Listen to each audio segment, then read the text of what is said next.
Hello बच्चों, hello प्यारे बच्चों। मैं हूं आपकी शैलजा मैम। कैसे हो आप सब लोग? होप आप सब लोग ठीक होंगे। आज हम पढ़ेंगे क्लास 11th क्लास का हॉर्नबिल बुक का चैप्टर 2। इसमें हम we are not afraid to die if we can all be together हम चैप्टर करेंगे। और इस टाइटल का मतलब ही आप अच्छे से समझ सकते हो कि अगर हम सब इकट्ठे हैं, यूनिटी में हैं, तो हम मरने से नहीं डरते। और इसके ऑथर है Gordon Cook and Alan East. इसमें हम पूरी एक्सप्लेनेशन करेंगे वन शॉट में। की पॉइंट्स भी आपके कवर हो जाएंगे और इंपॉर्टेंट वर्ड मीनिंग्स भी कवर हो जाएंगे। और कुछ वर्ड मीनिंग्स मैंने ब्रैकेट में मेंशन किए हुए हैं जो आप अच्छे से साथ में देख सकते हो। छोटी सी समराइज करते हैं, उसके बाद अपनी स्टोरी स्टार्ट करते हैं। पूरी स्टोरी जो है आपकी, we are not afraid to die if we can all be together. अगर हम सब साथ हैं, यूनिटी में है, तो हम मरने से नहीं डरते। इसमें ऑथर जो है गॉर्डन कुक और एलाइन ईस्ट है।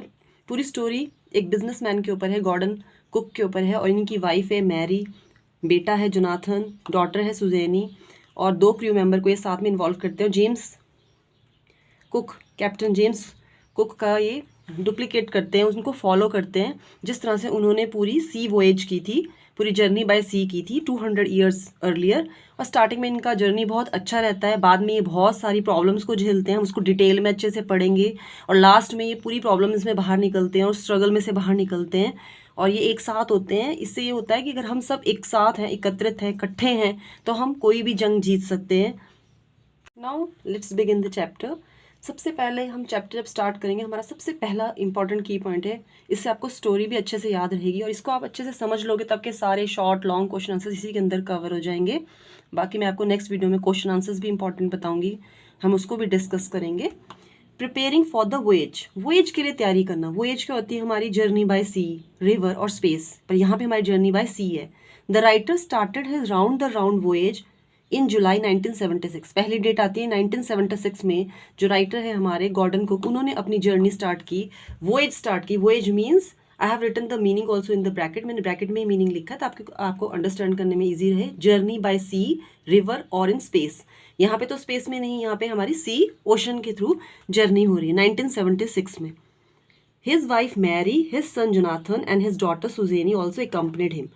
उनकी जो वाइफ थी मैरी, उनका जो बेटा है जोनाथन, डॉटर सुजैनी, उन सब ने उसको एकम्पनी किया, वो भी साथ में उस जर्नी में साथ चले। The son was only 6 years old and the daughter was 7 years old। बेटा जो था वो छोटा था, वो 6 years old था, और डॉटर जो थी वो 7 years old थी। The writer was then a 37-year-old businessman. और जो राइटर हैं वो 37 year old है उनकी एज, और वो एक बिजनेसमैन है। He wanted to follow the same route that Captain James Cook had taken 200 years earlier. वो सेम रूट को डुप्लीकेट करना चाहते हैं, फॉलो करना चाहते हैं जो कैप्टन जेम्स कुक ने किया था 200 years earlier। अब आप सोचोगे जेम्स कुक कौन है? कैप्टन जेम्स कुक एक ब्रिटिश रॉयल नेवी ऑफिसर थे, एक्सप्लोरर थे, ट्रैवलर थे, जो बहुत ज़्यादा नॉलेज सीख करते थे, कार्टोग्राफर थे। Cartographer is a person who draws या makes map, who led 3 voyages of exploration to the Pacific and southern Indian Ocean. उन्होंने 3 यात्राएं की थी Pacific Ocean and southern Indian Ocean between 1768 to 1779। Born हुए थे हमारे 1728 में, डाइड हो गए थे, उनकी डेथ हो गई थी 1779 में। मतलब उन्होंने काफ़ी ज़्यादा एक्सप्लोरेशन की है, उनको काफ़ी नॉलेज थी समुद्री यात्रा की, उनको काफ़ी नॉलेज थी, और उन्हीं को ही डुप्लीकेट, उन्हीं को ही फॉलो करना चाहते थे, उन्हीं के पाथ को हमारे author Gordon Cook captain James Cook को फॉलो करना चाहते थे। For about 16 years both he and his wife has been dreaming of what the famous explorer had done। पूरे 16 साल, 16 years उन दोनों ने, हस्बैंड वाइफ ने लगाए, उस चीज़ का सपना देखा कि जो फेमस एक्सप्लोरर थे कैप्टन जेम्स कुक। एक्सप्लोरर का मीनिंग होता है ट्रैवलर हु सीक्स नॉलेज, यात्री जिसको बहुत ज़्यादा नॉलेज हो। हैड डन, वो ही चीज़ वो करना चाहते थे, उस चीज़ का उन्होंने सपना देखा। They use to spend all their free time in improving their sea faring skills on the British sea. British sea के ऊपर वो अपने बहुत सारा खाली समय जो है वो बिताते थे ताकि वो इम्प्रूव कर सके, इम्प्रोवाइज कर सके sea faring skills on the British sea. Sea faring का मतलब होता है ट्रैवलिंग बाय सी, वो समुंदर के थ्रू ट्रैवल करना चाहते थे, तो वो स्किल्स वो अपनी इंप्रूव कर रहे थे ताकि वो वहाँ पे अच्छे से ट्रैवल कर सके और अपनी जर्नी को बहुत प्लेजेंट और अच्छा बना सके। They made a huge boat 23 meters long and it was made of wood, weighed 30 tons। और उन्होंने एक बोट बनवाई, वो 23 meters लॉन्ग, 23 तो उसकी मीटर्स लंबाई ही थी, और उसका वेट 30 टन्स था और वो पूरी वुड से बनी हुई थी। उसका जो पूरा आउटर बॉडी था वो वुड से बना हुआ था, wooden hulled. It was a beautiful boat and was made with great skill. Months was spent in fitting it out. बहुत सुंदर बोट थी और बहुत महीने लग जाते हैं उसको फिट करने में, उसको अच्छा बनाने में, and to make it and made with great skill, और बहुत स्किल के साथ बनाई थी कि यात्रा में वो बहुत ज़्यादा हेल्पफुल रहे। They tested it in the roughest weather they could find. जितना ज़्यादा बुरा वेदर कहाँ हो सकता है वहाँ पे उन्होंने उसको टेस्ट किया। It was to be 2,55,000 kilometre journey. इतनी लंबी जर्नी उन्होंने पूरी तय करनी थी, 2,55,000। They had plan to complete it in 3 years। 3 सालों में उन्हें अपनी जर्नी कंप्लीट करनी थी। The first part of the journey 1,05,000 kilometre was completed presently. जो उनका पहला पार्ट था जर्नी का वो बहुत आसानी से कंप्लीट हो जाता है, प्लेजेंटली कंप्लीट हो जाता है, कंफर्टेबली कंप्लीट हो जाता है, कोई बैड वेदर नहीं होता, कोई उनको प्रॉब्लम नहीं आती। 1,05,000 किलोमीटर जर्नी वो आराम से कंप्लीट कर लेते हैं। They sailed the west coast of Africa and reached Cape Town. उन्होंने सेल किया, मतलब journey, they started the journey by sea, और वेस्ट में पहुंचते हैं coast of Africa and reached Cape Town. Now for the second part of their journey they were to enter the world's roughest seas. अब उनकी main journey start होती है। जब वो सेकेंड पार्ट ऑफ जर्नी में जाएंगे तो वो वर्ल्ड की सबसे रफेस्ट सी में जाएंगे, जो सबसे ज़्यादा, जहाँ पे मौसम बहुत ख़राब होता है, खतरनाक वहाँ का वेदर होता है। It was the southern Indian ocean. और वो कौन सी जगह थी? Southern Indian ocean.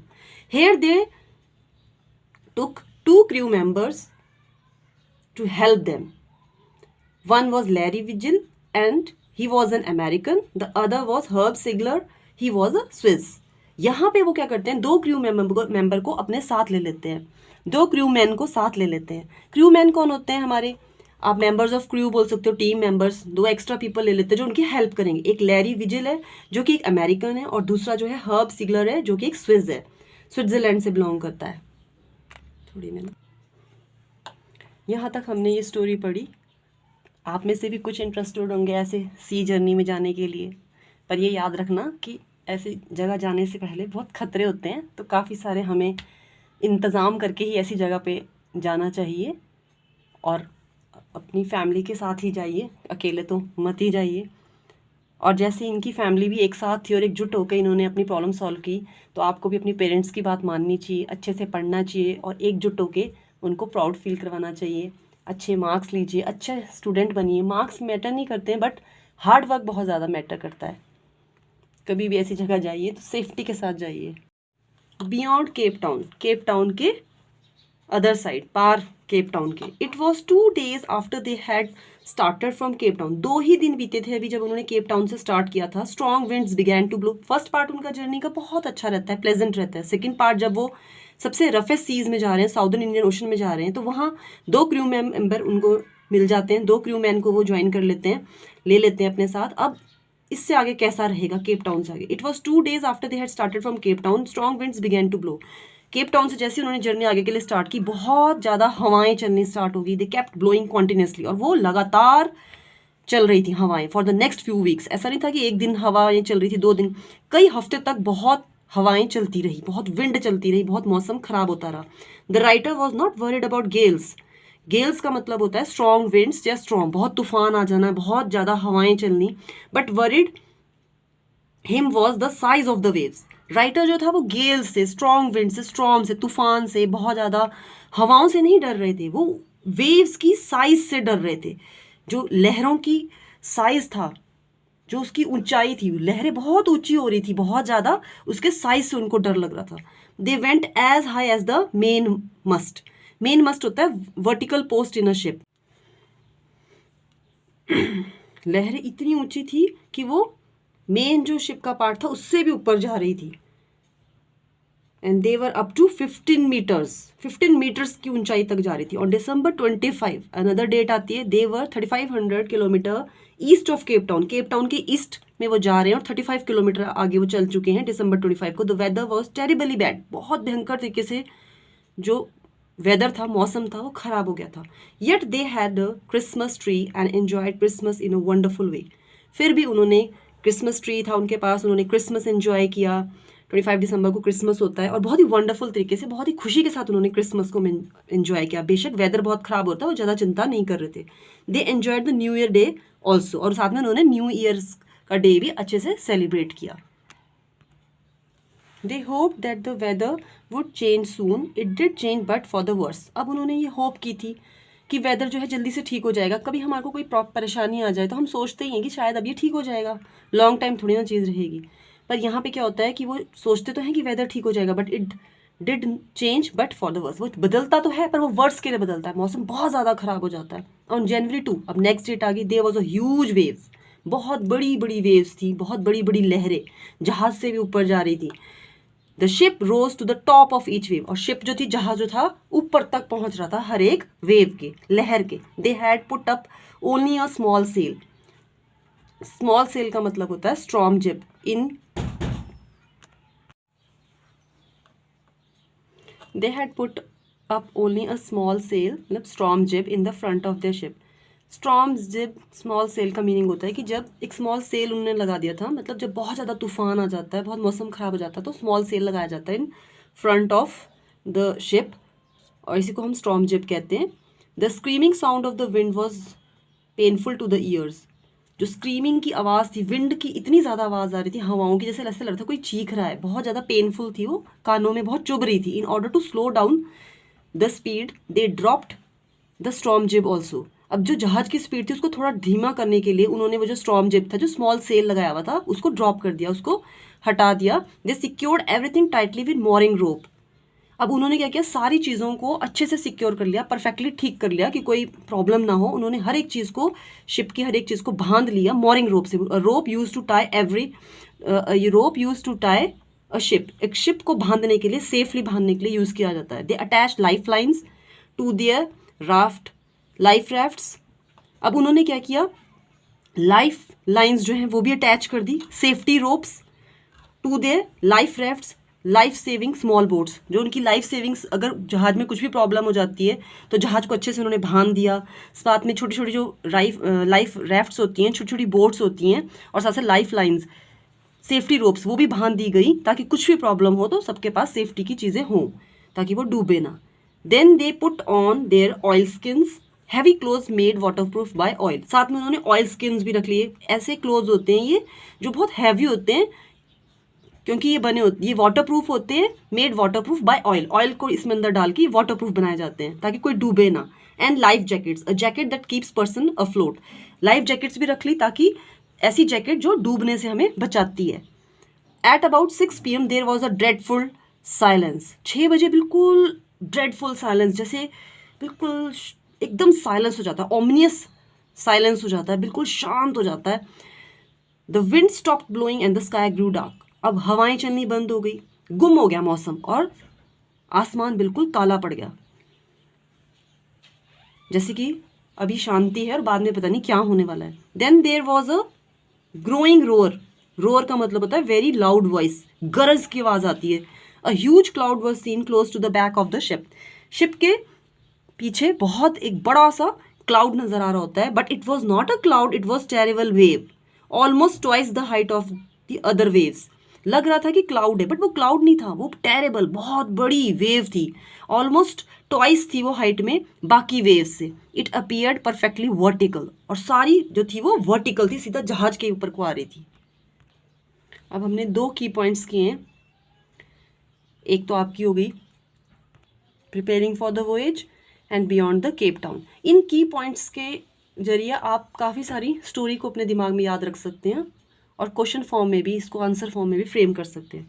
थर्ड की पॉइंट है कॉट इन द स्टॉर्म, अब तूफान में वो फंस गए। The roar change into a thunder, जो रोर होता है, एक बहुत लाउड नॉइज होती है, गरज जो थी वो एक थंडर में बदल गई, गड़गड़ाहट में बदल गई। जब मौसम बहुत खराब होता है, लाइटनिंग हो जाती है, थंडरिंग हो जाती है, वैसा हो गया। The writer thought their ship would ride over the wave, अब राइटर को क्या लगा कि उनकी शिप जो है वेव के ऊपर चलने लग जाएगी, राइड करने लग जाएगी। जैसे एक कोई इंसान अगर घोड़े पे बैठ के उसको राइड कर रहा है और हिल्स पे जा रहा है, ठीक है ना, और नीचे को खाई है और वो गिर जाए तो उसको कैसा फील होगा, तो उसको, उनको भी ऐसा ही लग रहा है कि उनकी शिप जो है वो बिल्कुल वेव्स के ऊपर चढ़ जाएगी और फिर आगे कुछ भी हो सकता है।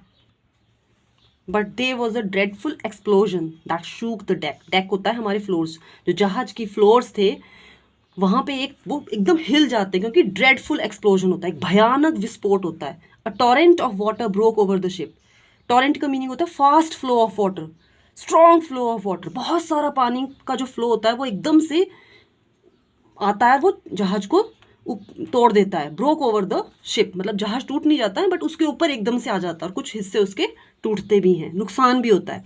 The writers had smashed into the steering wheel, जहाँ से हमारा जहाज चल रहा होता है, स्टीयरिंग व्हील, वहाँ पे राइटर का जो है, ऑथर का जो है, जॉर्डन कुक का सिर जो है वो स्मैश हो जाता है, वो टकरा जाता है। He was thrown overboard at a higher level. Overboard means higher level, बहुत ऊंचे लेवल पे वो जब टकराता है तो वो बहुत ऊंचे लेवल पे वो गिरते हैं, उनको गिराया, थ्रोन, बाहर को फेंका जाता है। He was aware that he was sinking below the waves, और उनको लग रहा था कि वो लहरों के अंदर फंस गए हैं और उसमें वो डूबते जा रहे हैं। He accepted the fact that his and was near, he was losing consciousness. उन्होंने एक्सेप्ट कर लिया कि अब तो उनका अंत नज़दीक है, क्योंकि वो लहरों में फंस गए हैं, उसमें नीचे डूबते जा रहे हैं, वो अपनी कॉन्शियसनेस भी खो रहे थे, मतलब वो अनकॉन्शियस होने लग गए थे, मतलब फेंट होना स्टार्ट हो गए थे। And he felt quite peaceful, और फिर वो अब इतनी पीसफुल जैसे हो गए, शांत हो गए कि अब जो होगा देखा जाएगा। But then suddenly his head hopped out of the water, एकदम से ही वो, उनका सर जो है एकदम से पानी से बाहर आता है। He saw the wave walker a few metres away, और उनसे वेव वॉकर जो उनकी बोट थी वो थोड़ी ही दूरी पे थी, थोड़े ही मीटर्स पे, फ्यू मीटर्स पे दूरी पे थी। It was turning over the sea, वो सी के ऊपर टर्न हो रही थी, मतलब वो उल्टने वाली थी और वो बिल्कुल ऊपर की तरफ को खड़ी हो गई थी। The masts were almost horizontal, mast पीछे का जो हिस्सा था वो पूरा हॉरिजॉन्टल हो गया था। Then a wave threw it upright, और एक वेव आई और उसको उसने सीधा कर दिया। द राइटर्स लाइफ लाइन, जो राइटर के पास लाइफ लाइन थी, वो जो सेफ्टी रोप थी वो उसमें बंधी हुई थी, with such a jerk that he was thrown back on to his ship. जो राइटर की रोप थी, उसके पास सेफ्टी रोप थी, वो अभी भी शिप से बंधी हुई थी, वो still tied to the ship, और उसने जैसे ही it pulled at him with such a jerk that he was thrown back on to his ship. अब जैसे ही वो शिप सीधी होती है तो उनको, उसको भी झटका लगता है, और जो रोप थी वो जहाज के साथ बंधी हुई थी, उसके पास भी, राइटर के पास भी लाइफ लाइन वो थी, मतलब सेफ्टी रोप थी, एक झटका लगता है, एक जर्क लगता है, और वो वापिस जहाज पे पहुंच जाता है। Now the waves tossed him around the deck like a rag doll. अब जैसे ही वो जहाज पे पहुंचता है, लहरों ने उसको टॉस कर दिया, इस तरह से घुमाती हैं उसको लहरें डेक के ऊपर, फ्लोर के ऊपर, जैसे कि एक रैग डॉल है। रैग डॉल का मतलब था doll made of old cloth, जैसे पुराने कपड़ों से बनी हुई गुड़िया होती है ना, एक गुड़िया की तरह, जैसे वो इंसान नहीं, एक गुड़िया है। His left ribs cracked, his teeth were broken and his mouth was filled with blood. अब किसी हम गुड़िया को या किसी भी कागज के बने हुए खिलौने को या किसी भी हम ऐसे टॉय को अगर करेंगे तो वो भी टूट जाएगा। तो ये तो इंसान था, तो इंसान में तो चोटें आनी थी। उनकी लेफ्ट रिब्स, पसलियां जो है वो क्रैक हो जाती है, दांत उनके टूट जाते, खून, उनके मुंह में जो है खून आ जाता है, मुंह पूरा भर जाता है ब्लड से, खून से। Somehow he found the steering wheel and try to control the ship for the next wave. एकदम से उनको लगता है कि स्टीयरिंग व्हील उनको दिख जाती है, नजर आ जाती है, वो ढूंढ लेते हैं उसको जहां से वो जहाज चल रहा है, और वो उसको कंट्रोल करने की कोशिश करते हैं जब तक नेक्स्ट वेव उनको हिट करे। There was water everywhere on the ship, जहाज पे हर तरफ पानी हो गया था इकट्ठा। He could feel that the water had entered the lower parts of the ship, और इनको पता था कि ये जो पानी है ये नीचे के हिस्से में भी आ चुका है शिप के। But he couldn't dare to leave the steering wheel and go down to investigate, पर उनमें इतनी हिम्मत नहीं हो रही थी कि वो स्टीयरिंग व्हील को छोड़ें और नीचे जाएं, इन्वेस्टिगेट करें, टू फाइंड आउट कि कितना पानी नीचे, सतह में कितना पानी आ चुका है, कितना डैमेज हुआ है शिप को। Suddenly the door in the deck floor open, और एकदम से डेक के ऊपर जो उनका मतलब उसका फ्लोर जो था वो खुल जाता है। Suddenly the door in the deck floor open, एकदम से दरवाजा खुलता है डेक के ऊपर। Suddenly the door in the deck floor opened, एकदम से दरवाजा खुलता है डेक फ्लोर का। And Mary appeared, we are sinking she said, वो कहती है, उनकी वाइफ कहती है कि हम डूब रहे हैं। The lower decks have smashed and there is water everywhere. Lower decks, decks का मतलब मैंने आपको बताया था फ्लोर होता है, ऊपर भी सब कुछ खराब हो रहा था, और जहाँ नीचे उनके कैबिन्स थे जिसमें वो रह रहे थे वो भी सारे टूट रहे थे और सारी तरफ पानी भर गया था। The writer asked Mary to take the wheel and he himself went down to see what could be done. उन्होंने मैरी को बोला कि अब आप व्हील को संभालो और मैं नीचे जाके इन्वेस्टिगेट करता हूँ, देखता हूँ कि क्या हो सकता है। तो यहाँ तक हमारा नेक्स्ट पॉइंट था, कॉट इन द स्टॉर्म। अब नेक्स्ट हमारा की पॉइंट है स्ट्रगलिंग विद द स्टॉर्म। फंस गए थे तूफान में, अब स्ट्रगल कैसे करते हैं इस तूफान में।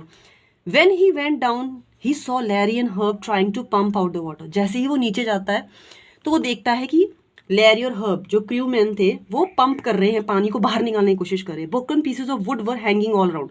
अब जब टकराई जहाज लहरों से, तो क्या हुआ, कुछ कुछ छोटे छोटे टुकड़े वुड के टूट गए, क्योंकि वुड से ही बनी हुई थी जहाज, और वो सारी तरफ फैल गई। The right side of the ship had bulged inwards, और जो राइट हिस्सा था शिप का, बल्ज्ड इनवर्ड मीन्स अंदर की तरफ को पिचक गई थी।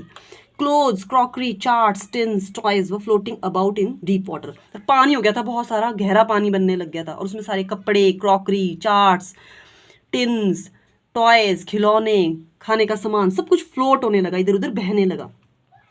The writer half swam and half crawled into the children's cabin.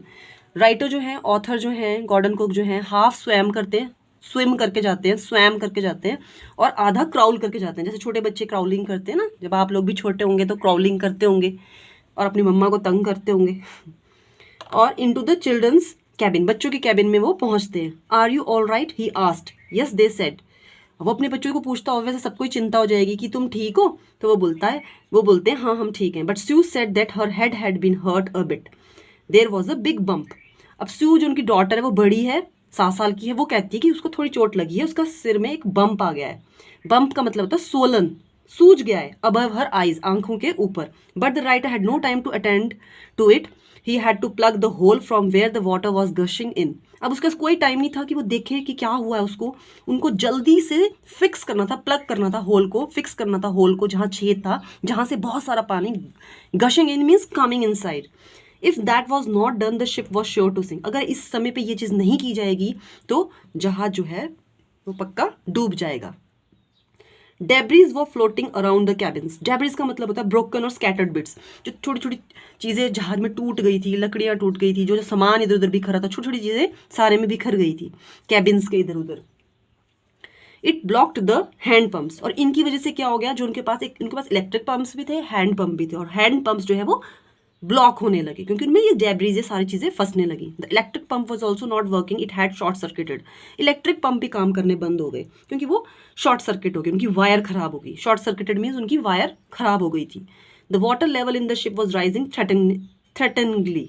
ठीक है, जो पानी का लेवल था शिप में वो थ्रेटनिंगली, बहुत ज़्यादा, मतलब डरा देने वाला, उतना पानी लेवल ऊपर को बढ़ने लगा। Luckily they had another electric pump, thank God उनके पास एक और इलेक्ट्रिक पंप था।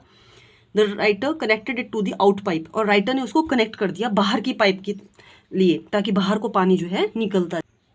एंड इट स्टार्टेड वर्किंग, और वो शुक्र है चलने में स्टार्ट हो गया।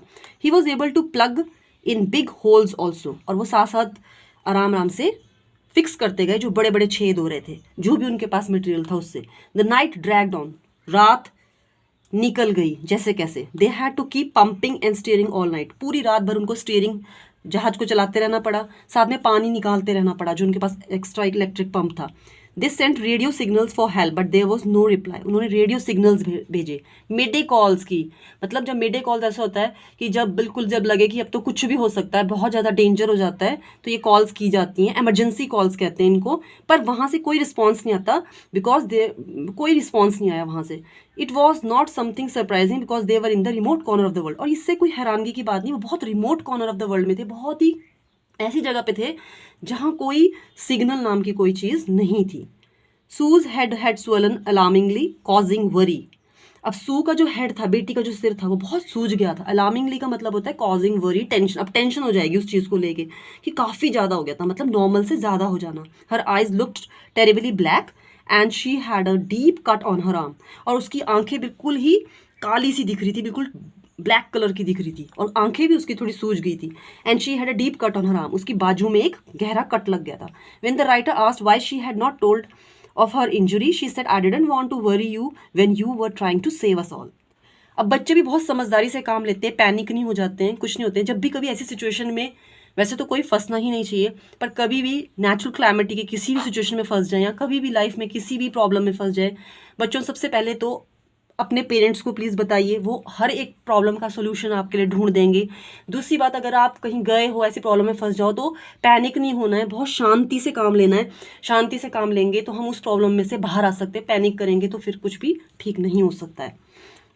तो इस तरह से उनकी बेटी बोलती है कि मैंने अपनी इंजरी के बारे में इसलिए नहीं बताया था क्योंकि मैं नहीं चाहती थी आप टेंशन करो, क्योंकि आप हम सबको बचाने की कोशिश कर रहे थे। और इसमें अगला की पॉइंट है सर्च फॉर एन आइलैंड। अब वो सर्च करते हैं, फंस गए हैं स्टॉर्म में, फिर स्टॉर्म में उन्होंने क्या क्या स्ट्रगल किया, अब एक आइलैंड की वो सर्च करेंगे। बाय द मॉर्निंग ऑफ जनवरी 3, अब नेक्स्ट डेट आती है जनवरी 3 की मॉर्निंग में, the water level was quite under control, thank God अब थोड़ा सा वाटर लेवल जो है कंट्रोल के अंडर आता है. It was 15 hours since the wave had hit the ship, 15 घंटे बीत चुके हैं जब लास्ट वेव ने उनको हिट किया था, अब कुछ भी ऐसा नहीं हो रहा है. एंड दे हैड सर्वाइव्ड, और उन्होंने अभी तक सर्वाइव कर लिया है. चोटें तो उनको लगी है, ऑथर को भी लगी है, बेटी को भी लगी है, और जहाज के भी बहुत बुरे हाल हैं, और उन्होंने पानी भी काफ़ी सारा जहाज से बाहर निकाल दिया है. Now they could have 2 hours rest in rotation turn by turn. अब ऐसे है कि टर्न बाय टर्न वो अपना काम कर सकते हैं और 2 घंटे बीच में रेस्ट ले सकते हैं. Now they could have 2 hours rest in rotation. अब जब इतना ज़्यादा तूफान नहीं चल रहा है, कुछ नहीं हो रहा है तो वो 2 घंटे के लिए एक इंसान रेस्ट ले सकता है, फिर नेक्स्ट बंदा काम कर सकता है. रोटेशन का मतलब था टर्न बाय टर्न वो काम कर सकते हैं. पहले तो इतना तूफान चल रहा था कि सोचने की भी फुर्सत नहीं थी. But still a lot of repair had to be done in the lower parts of the ship. जो शिप का नीचे का हिस्सा था ना, where all the wooden frames had smashed. देखिए ऊपर का डेक होता है, फ्लोर होता है, फिर कैबिन्स होते हैं, नीचे का पार्ट भी होता है शिप का, तो वो सारा जब टकराया है तो सारी चीज़ों को बहुत ज़्यादा नुकसान पहुंचा है, और नीचे के हिस्से को बहुत ज़्यादा नुकसान पहुंचा है, और उसको बहुत ज़्यादा रिपेयर की ज़रूरत थी क्योंकि वो सारा वुड से बना हुआ था, सारा स्मैश्ड हो गया, सारा टूट गया.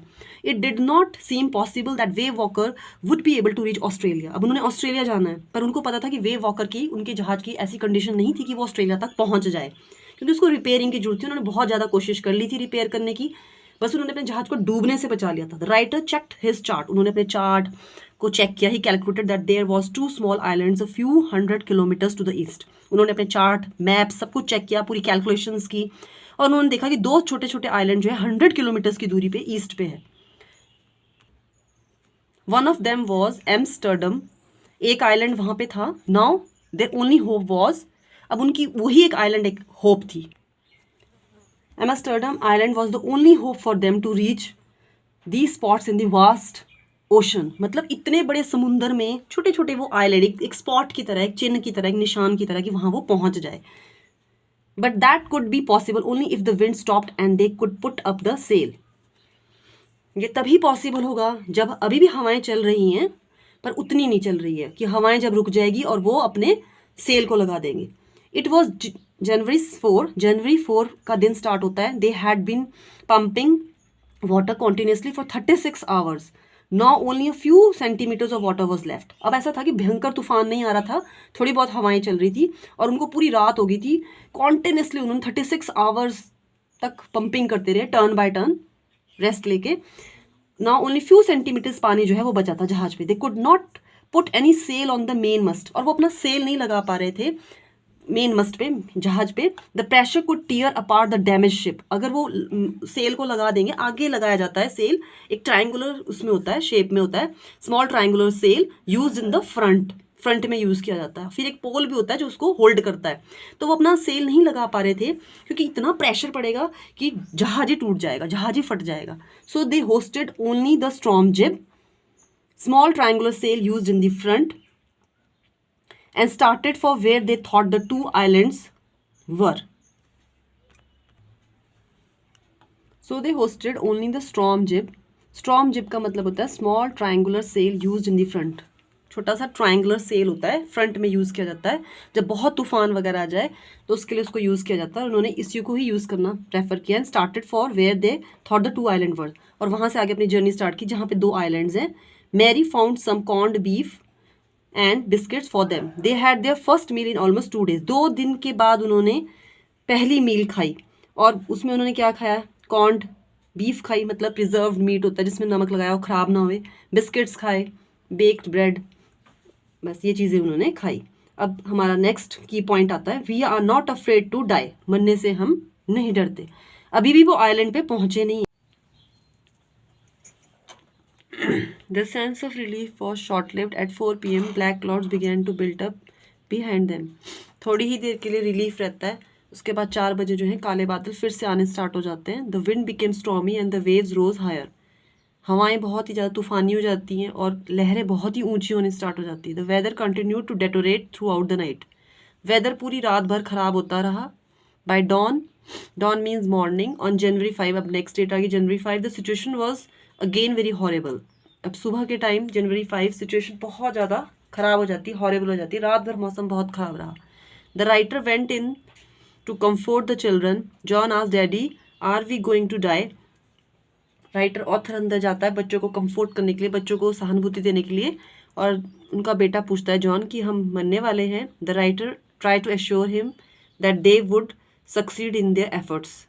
और राइटर जो है वो बच्चों को एश्योर करने की कोशिश करते हैं, हौसला देने की कोशिश करते हैं कि नहीं, हम सक्सीड हो जाएंगे अपनी एफर्ट्स में, हम कामयाबी प्राप्त कर लेंगे।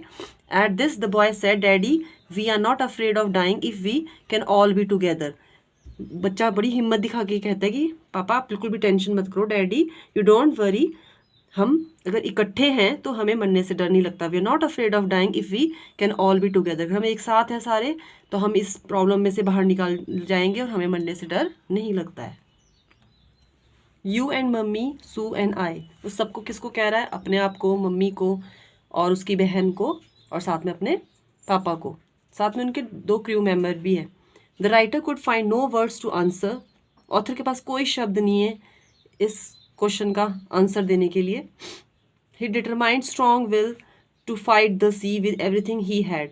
ही डिटरमाइंड, उसने अपने अंदर इतनी स्ट्रॉन्ग विल भरी, पूरी हिम्मत भरी, करेज भरी कि हम लड़ लेंगे सी से, ओशन से हम लड़ लेंगे और हम सक्सेसफुल हो जाएंगे। He decided to stop the ship keeping its undamaged side to the side of the oncoming waves. अब उसने डिसाइड किया कि वो शिप को रोकेंगे, उसकी थोड़ी पोजीशन चेंज करेंगे, जो अनडैमेज साइड थी शिप की, जिसमें बिल्कुल भी डैमेज नहीं हुआ था, उसको सामने रखेंगे वेव्स के, ताकि जो डैमेज पार्ट है उसको ज़्यादा नुकसान ना हो। That evening the writer and his wife set together holding hands. शाम के वक्त ऑथर, राइटर और उनकी वाइफ मैरी दोनों ही एक दूसरे के साथ बैठते हैं, एक दूसरे का हाथ पकड़ते हैं। More and more water was getting in through the broken planks. ज़्यादा से ज़्यादा पानी जो है ब्रोकन प्लैंक से जहाज़ के अंदर आ रहा था। लीकेज बहुत ज़्यादा हो गई थी जहाज़ के अंदर। Both of them felt that the end was very near.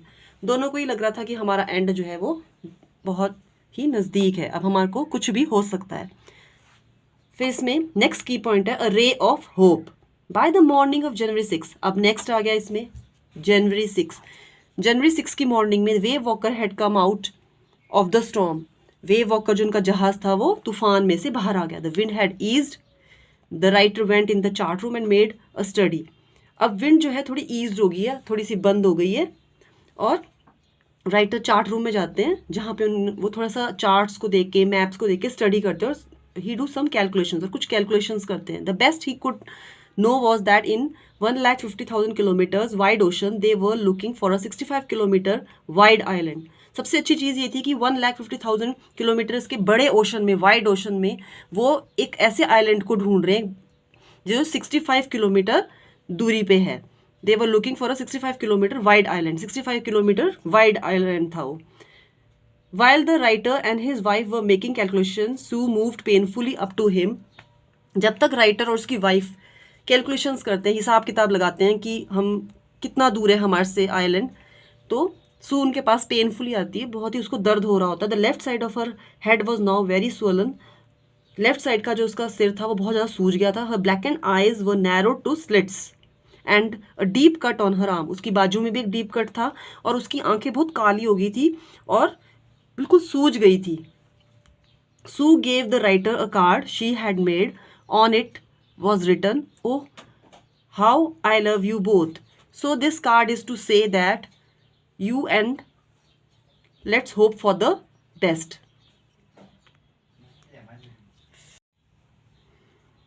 सू अपने डैडी को कार्ड देती है, अपने फादर को कार्ड देती है जो उसने अपने हाथ से बनाया था, और उसमें लिखा होता है oh how I love you both, कि मैं आप दोनों से कितना प्यार करती हूँ। So this card is to say thank you and let's hope for the best. अपने पापा का, मम्मा का, सबका धन्यवाद करती है और साथ में बोलती है कि हम बेस्ट, हमारी ज़िंदगी में बेस्ट आने वाला है। At about 2 PM the writer went on the deck. लगभग 2 बजे होते हैं और रात के 2 बजे वो डेक के ऊपर जाते हैं, फ्लोर पे मतलब जहाज की। He asked Larry to steer the ship at 185 degrees. वो अपने क्रू मैन को बोलते हैं, क्रू मेंबर को, कि आप जहाज को स्टीयर कर दो, मूव कर दो 185 डिग्रीज तक। He told him that following that course he expected to see the island at about 5 PM। अगर ये वाला कोर्स, अगर हम ये चीज़ फॉलो करेंगे, ये डायरेक्शन हम फॉलो करेंगे, तो हम आइलैंड पे पहुंच जाएंगे 5 PM तक। Then he went down and dozed off in his cabin, फिर वो नीचे जाता है, थोड़ी देर कैबिन में रेस्ट करता है। डोज्ड ऑफ मीन स्लेप्ट, थोड़ी देर के लिए सो जाता है वो। लास्ट हमारा की पॉइंट है द हैप्पी लैंडिंग, आराम से लैंडिंग हो जाती है। ऐसे भी हम किसी मुसीबत में फंसे हों, इतना स्ट्रगल करने के बाद अगर लास्ट में हैप्पी एंडिंग हो जाए तो दिल खुश हो जाता है। When he woke up it was 6 PM and was growing dark, जब वो उठता है तो 6 बज गए थे, शाम के 6 बज गए थे और बहुत अंधेरा सा हो गया था। He thought that at the speed they were going they must have missed the island, और उसको लगता है जिस स्पीड से वो जा रहे थे, जिस जो स्पीड थी उन्होंने पक्का आइलैंड को मिस कर दिया। उसको यकीन ही नहीं था कि हमें आइलैंड मिल जाएगा।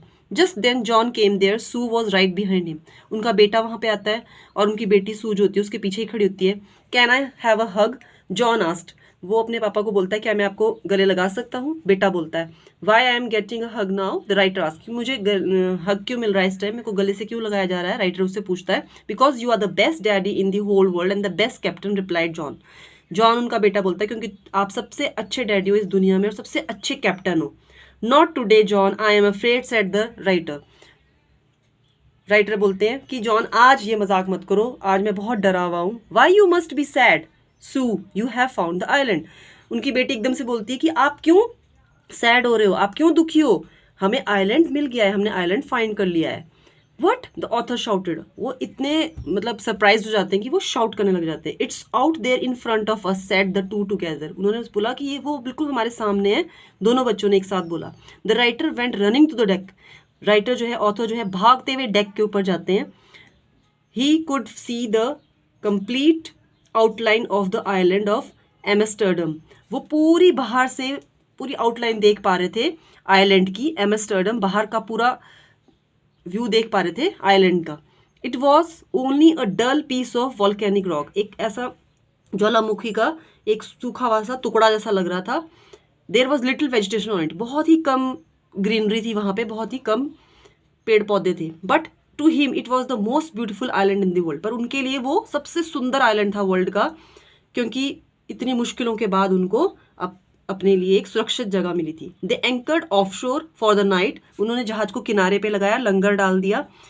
The next morning all 28 inhabitants means residents of the island cheered as they helped them to come on the shore। Next morning क्या होता है, रात को वहाँ पे जहाज को साइड में लगा देते हैं, और नेक्स्ट मॉर्निंग क्या होता है, जो वहाँ पे रहने वाले रेजिडेंट्स होते हैं, इनहेबिटेंट्स होते हैं 28 रेजिडेंट्स, वो आइलैंड में बहुत खुश होते हैं, बहुत चीयर अप करते हैं, बहुत हैप्पी होते हैं और उनको वेलकम करते हैं अपने आइलैंड पे और उनकी मदद करते हैं किनारे में आने के लिए। इस तरह से हमारी पूरी स्टोरी कंप्लीट हो जाती है। इसकी थीम है इन वन लाइन, ये आपके एग्जाम्स के लिए भी बड़ी फायदेमंद रहेगी। The theme of the chapter highlights courage, unity, determination, survival, family bonding, optimism, human endurance in difficult situation. इस चैप्टर की यही थीम है कि करेज होनी चाहिए इंसान के अंदर, यूनिटी होनी चाहिए, एकता होनी चाहिए, डिटर्मिनेशन, स्ट्रॉन्ग विल, सर्वाइवल, अगर किसी मुसीबत में फंस भी जाएं तो अगर हम सर्वाइव करने की इच्छा रखेंगे तो ही, फैमिली बॉन्डिंग, आपस में जो परिवार था उनकी बॉन्डिंग थी, ऑप्टिमिज्म, पॉजिटिव एटीट्यूड होना चाहिए, ह्यूमन एंडोरेंस, आपस में ह्यूमंस का एक दूसरे के साथ तालमेल होना चाहिए, दूसरे क्रू मेंबर भी थे उन्होंने भी हेल्प की। इन डिफिकल्ट सिचुएशन में पैनिक नहीं होना है और बहुत ही सोच समझ के चीज़ों को ठीक करने की कोशिश करनी है। तो इस तरह से हमारी पूरी स्टोरी ख़त्म हो जाती है। एक बिजनेसमैन था जो कैप्टन जेम्स कुक को फॉलो करना चाहते थे अपनी वाइफ के साथ, मैरी के साथ, बेटा जॉन, सू, 2 क्रू मेंबर। उनकी फर्स्ट पार्ट जर्नी की बहुत अच्छी रहती है, फिर नेक्स्ट पार्ट में उनको बहुत डिफिकल्टीज झेलनी पड़ती है, बहुत ज़्यादा लहरें तेज़ हो जाती हैं, उनके जहाज़ से टकरा जाती हैं और लास्ट में वो एक आइलैंड ढूंढ लेते हैं एम्स्टर्डम और वहाँ के इनहेबिटेंट्स उनको वेलकम करते हैं। इस तरह से उन्होंने पूरी करेज दिखाई, डिटर्मिनेशन दिखाई, फैमिली बॉन्डिंग, पॉजिटिव थिंकिंग रखी और लास्ट तक लड़ते रहे और लास्ट में वो फिर सेव हो जाते हैं। इसके इंपॉर्टेंट वर्ड मीनिंग्स तो मैंने साथ के साथ ही ब्रैकेट में आपको मेंशन कर दिए हैं। और वैसे वोएज होता है जर्नी बाय सी, समुंदर के जरिए जर्नी। गिगेंटिक, वेरी ह्यूज, बहुत बड़ी बड़ी लहरें आ रही थी। Seafaring, travelling by sea, sea के थ्रू ट्रैवल करना। Gale, strong wind. Alarming, causing worry, tension. Debris, broken और स्कैटर्ड बिट्स, जो हैंड पंप्स में फंस रहे थे, जो टुकड़े थे छोटे से लकड़ियों के। Respite, short period of rest, 2-2 घंटे, अब जब बीच में कंडीशन ठीक होती है तो 2 घंटे के लिए हर एक रेस्ट ले लेता है रोटेशन में, टर्न बाय टर्न में, शॉर्ट पीरियड ऑफ रेस्ट, थोड़े समय के लिए रेस्ट लेना। तो इस तरह से हमारा चैप्टर कंप्लीट होता है। होप आपको सब कुछ समझ में आया होगा। कोई प्रॉब्लम हो तो आप कमेंट कर सकते हो, इसके नोट्स में डिस्क्रिप्शन में आपको डाल दूंगी। ओके बाय बच्चों, bye students, have a nice day.